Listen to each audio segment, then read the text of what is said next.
റഷ്യയുടെ തിരിച്ചടി ഭയന്ന് ഉക്രൈൻ പ്രസിഡന്റ് വ്ളാഡിമിർ സെലൻസ്കി ഒളി സങ്കേതത്തിലേക്ക് മാറി എന്നതാണ് ഏറ്റവും പുതിയ റിപ്പോർട്ടുകൾ പുറത്തുവരുന്നത്. റഷ്യ ഉക്രൈൻ ആക്രമണം ആരംഭിച്ച ശേഷം ഉക്രൈൻ്റെ ഭാഗത്തു നിന്നുണ്ടാകുന്ന ഏറ്റവും ശക്തവും റഷ്യയെ സംബന്ധിച്ചിടത്തോളം അവരുടെ അസ്തിത്വത്തെ പോലും ചോദ്യം ചെയ്യുന്ന തരത്തിലുള്ള ഏറ്റവും ആക്രമണവും ഏറ്റവും ആഴത്തിലുള്ള മുറിവേറ്റതുമായ ആക്രമണമാണ് ഇപ്പോൾ നടന്നിരിക്കുന്നത്. മുറിവേറ്റ റഷ്യ ഇനി വെറുതെ ഇരിക്കുമെന്ന് യൂറോപ്യൻ രാജ്യങ്ങൾ കരുതുന്നില്ല. തങ്ങളുടെ ക്രൂയിസ് മിസൈലുകൾ വഹിക്കാൻ ശേഷിയുള്ളതടക്കമുള്ള 41ഓളം യുദ്ധവിമാനങ്ങളാണ് ഉക്രൈൻ 117 ഡ്രോണുകൾ ഉപയോഗിച്ച് തകർത്തിരിക്കുന്നത്. മാത്രവുമല്ല, ഒരു വർഷത്തിലധികം നീണ്ട തയ്യാറെടുപ്പും ഉക്രൈൻ ഇതിനുവേണ്ടി നടത്തിയിരുന്നു അത്രേ. സ്പൈഡേഴ്സ് വെബ് അഥവാ ചിലന്തി വലയം എന്നാണ് ഈ ഓപ്പറേഷൻ ഉക്രൈൻ പേരിട്ടിരിക്കുന്നത്.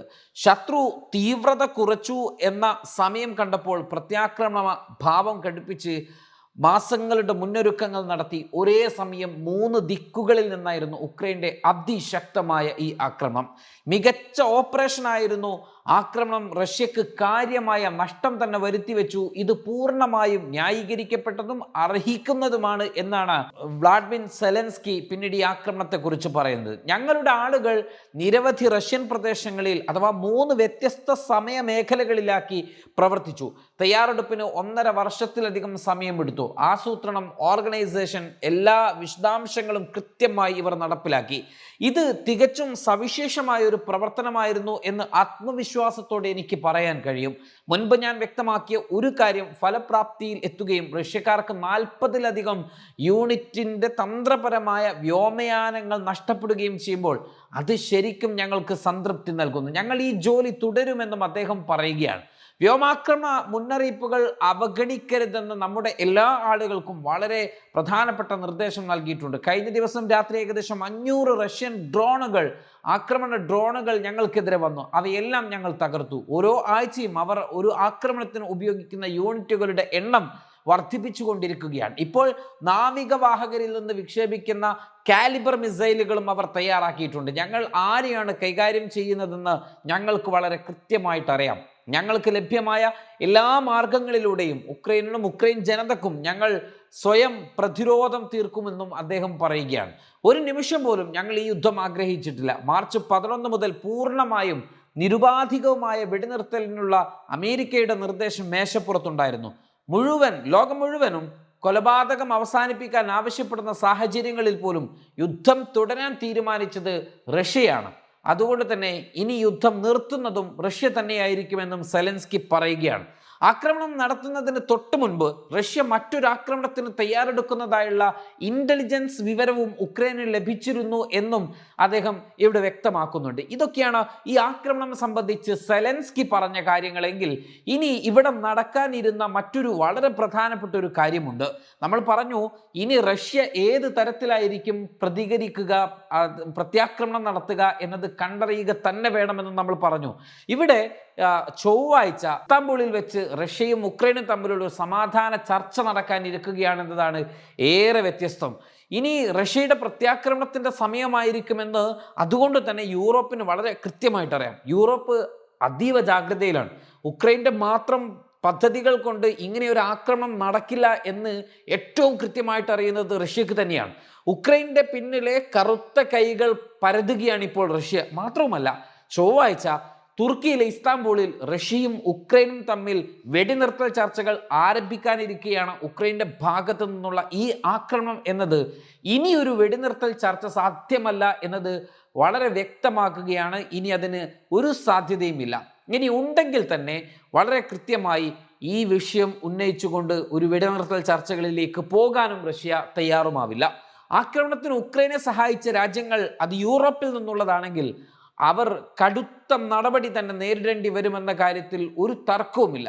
റഷ്യയുടെ മേൽ ശരിക്കും സമ്മർദ്ദം ചെലുത്തി അത് യാഥാർത്ഥ്യത്തിലേക്ക് തിരികെ കൊണ്ടുവരണമെന്നും ഉപരോധത്തിലൂടെ സമ്മർദ്ദം ചെലുത്തണം.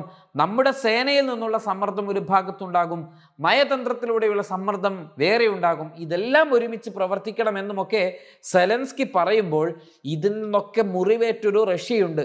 അതേത് വിധേനയാകും തിരിച്ചടിക്കുക എന്നത് ലോകം കണ്ടറിയുക തന്നെ വേണ്ടതാണ്. മാത്രവുമല്ല, റഷ്യൻ ഇന്റലിജൻസിന് ലഭിക്കുന്ന പുതിയ വിവരങ്ങൾ ശരിയാണെങ്കിൽ ഉക്രൈൻ റഷ്യയുടെ തന്ത്രപരമായ പല കേന്ദ്രങ്ങളെയും ലക്ഷ്യം വെച്ചിരുന്നു എന്ന് വേണം കരുതാൻ.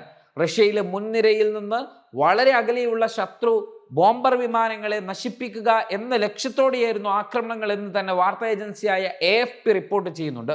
കിഴക്കൻ സൈബീരിയൻ നഗരമായ ബെലായ, ഫിൻലാൻഡിനടുത്തുള്ള ആർട്ടിക് പ്രദേശത്തുള്ള ഒലേനിയ, മോസ്കോക്ക് കിഴക്കുള്ള ഇവാനോവോ, ഡയഗിലേവോ എന്നിവിടങ്ങളിലെ റഷ്യൻ വ്യോമത്താവളങ്ങളെയാണ് ഉക്രൈൻ ആക്രമിക്കാൻ ലക്ഷ്യമിട്ടിരുന്നത് എന്നും ഈ റിപ്പോർട്ടിൽ പറയുകയാണ്. ഞായറാഴ്ച ഉക്രൈനുമായി അതിർത്തി പങ്കിടുന്ന റഷ്യൻ പ്രദേശങ്ങളുടെ വിവിധ ഭാഗങ്ങളിൽ 2 പാലങ്ങൾ തകർന്നിരുന്നു. ട്രെയിനുകൾ പാളം തെറ്റി കുറഞ്ഞത് 7 പേർ കൊല്ലപ്പെടുകയും കൂക്സ്, ബ്രയാൻസ് മേഖലകളിലെ പാലങ്ങൾ തകർന്നതിന് സ്ഫോടനങ്ങൾ കാരണമായെന്ന് റഷ്യൻ അന്വേഷണ ഏജൻസികളൊക്കെ പറയുകയും ചെയ്യുന്ന സാഹചര്യം ഉണ്ടായിരുന്നു. ഇതെല്ലാം റഷ്യ വിലയിരുത്തി വരുന്നതിനിടെയാണ് ഇത്തരത്തിലുള്ള മറ്റൊരു ആക്രമണം കൂടി ഉണ്ടാക്കുന്നത്. റഷ്യയും ഉക്രൈനും തമ്മിലുള്ള യുദ്ധം 2022 ഫെബ്രുവരിയിലാണ് ആരംഭിക്കുന്നത്. ഇരു രാജ്യങ്ങളും തുടർച്ചയായ അതിർത്തി കടന്നുള്ള ഷെല്ലാക്രമണം, ഡ്രോൺ ആക്രമണങ്ങൾ, രഹസ്യ റെയ്ഡുകൾ എന്നിവയിലായിരുന്നു ഏർപ്പെട്ടിരുന്നത്. യുദ്ധം അവസാനിപ്പിക്കുന്നതിനുള്ള ഒരു കരാറിൽ ഒരുമിച്ച് പ്രവർത്തിക്കാൻ പ്രേരിപ്പിച്ചുകൊണ്ട് അമേരിക്കൻ പ്രസിഡന്റ് ഡൊണാൾഡ് ട്രംപ് ഇരു രാജ്യങ്ങൾക്കും ഇടയിൽ മധ്യസ്ഥത വഹിച്ചുകൊണ്ടിരിക്കുന്ന ഒരു ഘട്ടത്തിൽ കൂടിയാണ് ഇത്തരത്തിലുള്ളൊരു ആക്രമണം സെലൻസ്കിയുടെ ഭാഗത്തു നിന്നുണ്ടായിട്ടുള്ളത്, അല്ലെങ്കിൽ ഉക്രൈൻ്റെ ഭാഗത്തു നിന്നുണ്ടായിട്ടുള്ളത് എന്ന് നമ്മളിവിടെ എടുത്തു പറയേണ്ട ഒരു കാര്യമാണ്. നമ്മൾ തുടക്കത്തിൽ പറഞ്ഞ പോലെ തന്നെ റഷ്യക്ക് നഷ്ടപ്പെട്ടത് 41 യുദ്ധവിമാനങ്ങളാണ്. യുദ്ധവിമാനങ്ങൾ എന്ന് പറയുമ്പോൾ അവരുടെ ഏറ്റവും മികച്ച ആയുധങ്ങൾ വഹിക്കാൻ കഴിയുന്ന വിമാനങ്ങൾ പോലും ഇതിൽ തകർന്നിട്ടുണ്ട്, നഷ്ടപ്പെട്ടിട്ടുണ്ട് എന്ന് വ്യക്തമാണ്. ഇനി വ്ളാഡിമിർ പുടിൻ്റെ പ്രസ്താവനകൾക്ക് വേണ്ടി കാത്തിരിക്കുകയാണ്. സൈന്യത്തിനുള്ള നിർദ്ദേശം ഏത് തരത്തിലായിരിക്കും എന്നത് സംബന്ധിച്ച് കാത്തിരിക്കുകയാണ്. തീർച്ചയായിട്ടും യൂറോപ്പ് ഭയക്കേണ്ട, അല്ലെങ്കിൽ ഉക്രൈൻ തന്നെ ഭയക്കേണ്ട. ഇതൊരു യുദ്ധമായിട്ട് നമ്മൾ ഈ വിഷയം പറയുമ്പോൾ തന്നെ ഇതിനെ ഒരു യുദ്ധമായിട്ട് ഇതുവരെയും റഷ്യ പ്രഖ്യാപിച്ചിട്ടില്ല. ഉക്രൈൻ പ്രഖ്യാപിച്ചിട്ടുണ്ടെങ്കിലും എന്നാൽ റഷ്യ ഇനി യുദ്ധം പ്രഖ്യാപിച്ചാൽ ഏത് രീതിയിലായിരിക്കും പ്രത്യാക്രമണത്തിൻ്റെ തീവ്രത എന്നത് ഇനി കണ്ടറിയേണ്ട ഒന്നാണ്. നമ്മൾ കാത്തിരിക്കുകയാണ്. Waytonikah.com, the exclusive Muslim matrimonial site.